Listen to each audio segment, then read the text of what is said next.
ഓം ശാന്തി.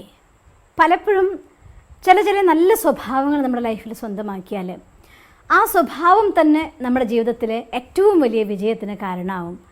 ഒരുപാട് ആളുകളുടെ ജീവിതത്തിൽ കുറേ നല്ല ഗുണങ്ങളുള്ളവർ, പക്ഷേ അവരുടെ ഏതെങ്കിലും ഒരു വീക്ക്നെസ് അവരതിനെ ഒഴിവാക്കാൻ വേണ്ടതായിട്ടുള്ള പുരുഷാർത്ഥം ചെയ്യുന്നില്ല എങ്കിൽ, പരിശ്രമം ചെയ്തില്ല എങ്കിൽ ആ കൊച്ചു കാര്യങ്ങളായിരിക്കും പലപ്പോഴും ജീവിതത്തിൽ തോൽവിക്കും ആധാരമാവുന്നത്. ഇന്ന് ഉദാഹരണമായിട്ട് രാമായണത്തിലെ ഒരു കൊച്ചു സന്ദർഭം ഞാൻ നിങ്ങളുടെ മുന്നിൽ പറഞ്ഞു തരാൻ ആഗ്രഹിക്കുകയാണ്. രാമരാവണ യുദ്ധത്തിൻ്റെ അവസാന സമയത്ത് രാവണൻ രാമൻ്റെ അസ്ത്രമേറ്റ് ഭൂമിയിൽ വീണു. പറയുന്നത് വൻമല ഭൂമിയിൽ പതിച്ച പോലെ ഭൂമി കുലുങ്ങിപ്പോകുന്ന രീതിയിലുള്ള ശക്തിയായിരുന്നു രാവണൻ വീണപ്പോൾ എന്നാണ് വർണ്ണിക്കുന്നത് തന്നെ. അത്രയും ശക്തിശാലിയായിരിക്കുന്ന രാവണൻ വീണ് കിടക്കുകയാണ്. മരണത്തിന് മുന്നുള്ളതായിരിക്കുന്ന സമയം രാമൻ ലക്ഷ്മണനോട് പറയുകയാണ്, നീ പോയിട്ട് രാവണൻ്റെ കയ്യിൽ നിനക്കൊരു പാഠം പഠിക്കാനുണ്ടത് പഠിക്കണമെന്ന്. ലക്ഷ്മണനാകെ അത്ഭുത വരതന്ത്രനായിപ്പോയി. കാരണം ഇത്രയും കാലം രാവണൻ ഒരു നിമിഷമെങ്കിലും രാമനെയോ ലക്ഷ്മണനെയോ തൻ്റെതായിട്ട് കണ്ടിട്ടില്ല. ശത്രുവായി മാത്രം കണ്ടവൻ, ഈ നിമിഷം വരെ തിന്മ മാത്രം ചെയ്തവൻ, അങ്ങനെയുള്ളതായിരിക്കുന്ന രാവണൻ്റെ കയ്യിൽ നിന്ന് എന്ത് പഠിക്കാനാണ്? പോയി നിൽക്കാൻ രാവണനോട് ചോദിക്കാൻ രാമനാണ് പറഞ്ഞിരിക്കുന്നത്. പോവാതിരിക്കാൻ നിവൃത്തിയില്ല. അതുകൊണ്ട് ലക്ഷ്മണൻ രാവണൻ്റെ തലയ്ക്ക് പോയി നിൽക്കുകയാണ്. അപ്പോൾ രാമൻ പറയും, ഇത് ശരിയല്ല, ഒരു വിദ്യ ഒരാളിൽ നിന്ന് സ്വന്തമാക്കണമെങ്കിൽ അവരുടെ തലയ്ക്കലല്ല നിൽക്കേണ്ടത്, കാൽക്ക് പോയി നിൽക്കാൻ പറയും. അപ്പോൾ ലക്ഷ്മണൻ മനസ്സില്ലാ മനസ്സോടുകൂടി രാവണൻ്റെ കാൽക്ക് പോയി നിന്നിട്ട് പറയുകയാണ്, നിനക്ക് എന്താണ് എന്നോട് പഠിപ്പിക്കാനുള്ളത് അത് പഠിപ്പിച്ചു തരാൻ പറയും. അപ്പോൾ രാവണൻ പറയും, നിന്നെപ്പോലൊരാളെടുത്ത് ഞാൻ എന്ത് പഠിപ്പിക്കാനാണ്?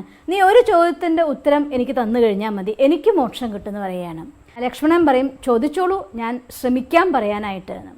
അങ്ങനെ രാവണൻ ചോദിക്കുകയാണ്, നിങ്ങൾ രണ്ട് വനവാസികൾ, ഒരിക്കലെങ്കിലും രാമനെയോ ലക്ഷ്മണനെയോ രാമലക്ഷ്മണന്മാർ എന്ന് പറയാൻ പോലും രാവണന് മനസ്സുണ്ടായിരുന്നില്ല. പറഞ്ഞിരുന്നത് ഹേ മനുഷ്യന്മാരെ അല്ലെങ്കിൽ വനവാസികളെ എന്നൊക്കെയാണ് അഭിസംബോധന ചെയ്യായിരുന്നത്. അപ്പോൾ വനവാസികളായിട്ടുള്ള രണ്ടാളുകൾ നിങ്ങൾ നഗ്നപാതരായി വന്നുകൊണ്ട് എൻ്റെ രാജ്യത്ത് വന്ന് എന്നെ തോൽപ്പിച്ചു. ഇതെങ്ങനെ നിങ്ങൾക്ക് ചെയ്യാൻ സാധിച്ചു? കാരണം ഒരാളെ സംബന്ധിച്ചിടത്തോളം രാവണൻ പറയുകയാണ്, ഏത് അവസ്ഥയിൽ നോക്കിയാലും നിങ്ങളെക്കാൾ ഞാൻ വലുതാണ്. കുലത്തിൽ നോക്കിയാൽ ഞാൻ ബ്രാഹ്മണനാണ്, നിങ്ങൾ ക്ഷത്രിയന്മാരാണ്. വിദ്യയിൽ നോക്കിയാൽ ഞാൻ വേദപണ്ഡിതനാണ്. എല്ലാ 4 ദിക്കിലും എൻ്റെ വേദത്തിൻ്റെ ജ്ഞാനത്തെക്കുറിച്ച്, എൻ്റെ അറിവിനെക്കുറിച്ച് അറിയാത്തവരാരുമില്ല. അത്രയധികം എല്ലാവരാലും ആദരിക്കപ്പെടുന്ന രീതിയിലുള്ള എല്ലാ ജ്ഞാനവും ശാസ്ത്രവും എല്ലാം പണ്ഡിതനായി സ്വന്തമാക്കിയ ആളാണ് ഞാൻ.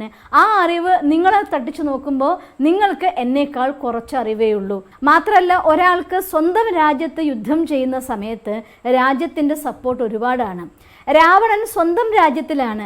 രാമലക്ഷ്മണന്മാർ 7 കടൽ കടന്ന് രാവണൻ്റെ രാജ്യത്തിലേക്ക് യുദ്ധം ചെയ്യാൻ വന്നു ചേർന്നവരാണ്. അപ്പം ആ അർത്ഥത്തിൽ നോക്കിയാലും അവർക്ക് സപ്പോർട്ടില്ല.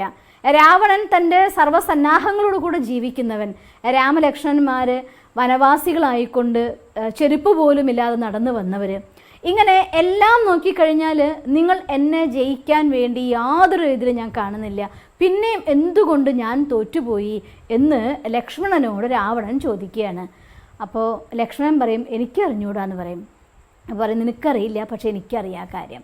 കാരണം സംസ്കാരത്തിൻ്റെ കാര്യത്തിൽ ഞാൻ വീണുപോയി, നിങ്ങളുടെ കയ്യിൽ അതായിരുന്നു ഏറ്റവും വലിയ കൈമുതലായിരുന്നത് എന്ന്. അതുകൊണ്ടാണ് ഞാൻ തോറ്റതും നിങ്ങൾ ജയിച്ചതും എന്ന്. അപ്പോൾ വാസ്തവത്തിൽ ഒരു മനുഷ്യനെ സംബന്ധിച്ചിടത്തോളം എല്ലാം നേടിയിട്ടും, ഇഷ്ടം പോലെ ധനം നേടി, അറിവ് നേടി, സ്ഥാനം നേടി, മാനം നേടി, എല്ലാം നേടി, പക്ഷെ എല്ലാം നേടിയിട്ടും ജീവിതത്തിൽ സംസ്കാരത്തിനെ വാർത്തെടുക്കുന്ന കാര്യത്തിൽ ശ്രേഷ്ഠമായ സംസ്കാരം വളർത്തിയെടുക്കാൻ ഒരാൾ ശ്രമിച്ചില്ലെങ്കിൽ അവരുടെ ജീവിതം ഒരിക്കലും സദാകാല വിജയമാവില്ല, തോൽവിയാവുള്ളൂ. ഞാൻ എൻ്റെ അനുഭവത്തിൽ ഒരിക്കൽ നമ്മുടെ സമൂഹത്തിൽ വളരെയധികം അറിയപ്പെടുന്ന ഒരു വലിയ ബിസിനസ്മാനുമായിട്ട് സംസാരിക്കാനിടയുണ്ടായിരുന്നു. അപ്പോൾ ഞാൻ അദ്ദേഹത്തിൻ്റെ അടുത്ത് അദ്ദേഹത്തിൻ്റെ വിജയത്തിൻ്റെ രഹസ്യത്തെക്കുറിച്ച് കാര്യങ്ങളെക്കുറിച്ചൊക്കെ ചോദിക്കുകയാണ്. അപ്പോൾ അദ്ദേഹത്തിൻ്റെ പേഴ്സണൽ ലൈഫിനെ കുറിച്ച് ചോദിച്ചപ്പോൾ ബാക്കി എല്ലാ കാര്യങ്ങളെക്കുറിച്ചും പറയുകയാണെങ്കിൽ അദ്ദേഹത്തിൻ്റെ ബിസിനസ് സാമ്രാജ്യം എന്ന് പറയുന്നത് അത്രയും വലുതാണ്, എല്ലാവരാലും മാനിക്കപ്പെടുന്ന ആളാണ്, സമൂഹത്തിൽ എല്ലാവരും ആദരിക്കുന്നവരാണ്. പക്ഷേ അദ്ദേഹത്തിൻ്റെ പേഴ്സണൽ ലൈഫിനെ കുറിച്ച് ചോദിച്ചാൽ പറയുകയാണ്, അത് മാത്രം എൻ്റെ ഫെയിലിയറാണ്. കാരണം എനിക്ക് ഒന്നല്ല, ഞാൻ 3 മാരേജ് ചെയ്തു, പക്ഷേ ഒരാളുടെ കൂടെ പോലും എനിക്ക് ജീവിക്കാനായില്ല. പിന്നെ ഞാൻ ഇപ്പോൾ തിരിച്ചറിയുന്നുണ്ട് അതിൻ്റെ രഹസ്യം. കാരണം എൻ്റെ ഈഗോ ആരെയും എൻ്റെ കൂടെ ഒത്തൊരുമിച്ച് മുന്നോട്ട് പോകാൻ, എല്ലാവരും എന്നേക്കാൾ ചെറിയവരും താഴ്ന്നവരുമായിട്ട് എനിക്ക് കാണാൻ പറ്റിയിട്ടുള്ളൂ. എൻ്റെ ഒപ്പത്തിനൊപ്പം തുല്യമായി സ്നേഹിക്കാൻ എനിക്ക് ആരെയും പറ്റിയില്ല. അതുകൊണ്ട് എൻ്റെ ജീവിതത്തിൻ്റെ പാർട്ട്ണറാവുമ്പോൾ, ഒരു ലൈഫ് പാർട്ട്ണർ എന്ന് പറഞ്ഞു കഴിഞ്ഞാൽ അവരൊരിക്കലും പിന്നിൽ നിൽക്കുന്നവരോ താഴ്ന്നു നിൽക്കുന്നവരോ ആയിട്ട് ആരും എൻ്റെ അടുത്ത് വന്നില്ല. എല്ലാവരും തുല്യത ആഗ്രഹിച്ചു വന്നു. അതുകൊണ്ട് ആരും തന്നെ എൻ്റെ കൂടെ ഉണ്ടായില്ല. എൻ്റെ ലൈഫ് ഞാൻ ഫെയിലിയർ ആയിരുന്നു എന്ന് ആലോചിച്ച് നോക്കിയേ. എല്ലാ തലത്തിലും സക്സസ് ആണ്, പേഴ്സണൽ ലൈഫ് ഫെയിലിയർ ആവുന്നു. അങ്ങനെ ലൈഫ് ഫെയിലിയർ അല്ലാതെ മറ്റെല്ലാ തലങ്ങളിലും ഒരുപാടൊന്നും മുന്നോട്ട് എത്തിയില്ലെങ്കിലും തൻ്റെ പേഴ്സണൽ ലൈഫിലും ഒപ്പം തന്നെ പ്രൊഫഷണൽ ലൈഫിലും ബാലൻസ്ഡ് ആയിട്ട് സക്സസ് ആയി പോകുന്ന ആളുകളെയും കണ്ടിട്ടുണ്ട്. അതേസമയം തന്നെ പ്രൊഫഷണൽ ലൈഫിൻ്റെ പീക്കിലെത്തുമ്പോൾ പേഴ്സണൽ ലൈഫ് 0 ആയി പോകുന്ന ആളുകളെ നമുക്ക് കാണാം. അതുകൊണ്ട് ഒരു കാര്യം നമുക്ക് ശ്രദ്ധിക്കേണ്ടത്, നമ്മുടെ ലൈഫിൽ സ്വഭാവം നമുക്ക് നഷ്ടപ്പെട്ടു പോയി കഴിഞ്ഞാൽ, സംസ്കാരം മോശമായാൽ ഒരാളെ സംബന്ധിച്ചിടത്തോളം അവരുടെ ജീവിതത്തിലെല്ലാം അവർക്ക് നഷ്ടമായി പോകും. അതുകൊണ്ട് ശ്രേഷ്ഠമായ സംസ്കാരമാണ് ഒരു മനുഷ്യൻ്റെ യഥാർത്ഥമായിരിക്കുന്ന കൈമുതലായിരിക്കുന്നത്. ആ സംസ്കാരത്തിൻ്റെ സമ്പത്ത് സ്വന്തമാക്കിയവനെ സംബന്ധിച്ചിടത്തോളം ജീവിതത്തിൻ്റെ ഓരോ നിമിഷവും ആസ്വദിക്കാനുള്ളതാണ്, ആനന്ദിക്കാനുള്ളതാണ്. അതുകൊണ്ട് മോശമായ സ്വഭാവങ്ങൾ ഇല്ലാതാക്കി ശ്രേഷ്ഠമായ സംസ്കാരത്തെ കൊണ്ടുവരാൻ ഞാൻ കഴിഞ്ഞ ദിവസം ഒരു മോട്ടിവേഷണൽ സ്പീക്കറുടെ ക്ലാസ് കേൾക്കുകയുണ്ടായി. അപ്പം അദ്ദേഹം പറയുന്ന എല്ലാവരുടെ അടുത്തും ഒരു സ്വഭാവം സ്വന്തമാക്കിയാൽ നിങ്ങളുടെ ജീവിതത്തിൽ എല്ലാത്തിലും ജയിച്ചു. രാവിലത്തെ നിങ്ങളുടെ സ്വഭാവങ്ങൾ നിങ്ങൾ ശ്രേഷ്ഠമാക്കി കഴിഞ്ഞാൽ നിങ്ങൾ നിങ്ങളുടെ ജീവിതത്തിലെല്ലാം നേടിയെടുത്തു എന്ന്. തീർച്ചയായിട്ടും ഒരു ഗുണം അതിന് പിന്നാലായിട്ട് മറ്റെല്ലാ ഗുണങ്ങളെയും കൊണ്ടുവരും, ഒരു അവഗുണം അതിൻ്റെ പിന്നാലെ മറ്റെല്ലാ അവഗുണങ്ങളെയും കൊണ്ടുവരും. അതുകൊണ്ട് ഒരു ഗുണത്തെ വാർത്തെടുത്ത് അതിൻ്റെ പെർഫെക്ഷന് വേണ്ടി ശ്രമിക്കുമ്പോൾ സ്വാഭാവികമായിക്കൊണ്ടും മറ്റെല്ലാ ഗുണങ്ങളും നമ്മുടെ പിന്നാലെ വന്നുകൊണ്ടിരിക്കും. അതുകൊണ്ട് ഒരു ഗുണത്തെ തൻ്റെ ജീവിതത്തിൻ്റെ കൈമുതലായി സെലക്ട് ചെയ്ത് അതിൽ തന്നെ സമ്പൂർണ്ണ മൂർത്തിയാവാൻ വേണ്ടി നിങ്ങൾ ശ്രമിക്കുകയാണെങ്കിൽ ജീവിതം മറ്റെല്ലാ ഗുണങ്ങൾ കൊണ്ടും അലങ്കരിച്ച് നിങ്ങളെ അലങ്കൃത മൂർത്തിയാക്കിക്കൊണ്ടൊരു മോഡലാക്കി മാറ്റും. അതുകൊണ്ട് നമ്മുടെ ശ്രേഷ്ഠമായിരിക്കുന്ന സംസ്കാരത്തെ വാർത്തെടുക്കാൻ പൂർണ്ണമായിട്ട്, മറ്റെല്ലാം നമുക്ക് പോയാലും ഒരാളുടെ സ്വഭാവം മോശമായി കഴിഞ്ഞാൽ മറ്റെല്ലാം അവർക്ക് നേടിയിട്ടും ഇല്ലാത്തതുപോലെയായിട്ട് മാറും. അതുകൊണ്ട് ജീവിതത്തിൻ്റെ വിജയം നേടാൻ വേണ്ടി, നമ്മുടെ ശ്രേഷ്ഠമായ സംസ്കാരം വാർത്തെടുക്കാൻ വേണ്ടി ഇപ്പോൾ നമുക്ക് സമയമുള്ള സമയമാണ്. അതുകൊണ്ട് സമയത്തെ ഉപയോഗിക്കണം. സെൽഫ് ചെക്കിങ്ങിന് വേണ്ടി, സ്റ്റഡിക്ക് വേണ്ടി, നമ്മുടെ തോട്ട്സിൽ പോസിറ്റീവായിരിക്കുന്ന കാര്യങ്ങൾ ഡെവലപ്പ് ചെയ്യാൻ വേണ്ടി, അതിലൂടെ നമ്മുടെ ലൈഫിനെ ഹാപ്പിയസ്റ്റ് ആക്കി മാറ്റാൻ വേണ്ടി മാക്സിമം നിങ്ങളുടെ ടൈം നിങ്ങൾ ഉപയോഗിക്കണം.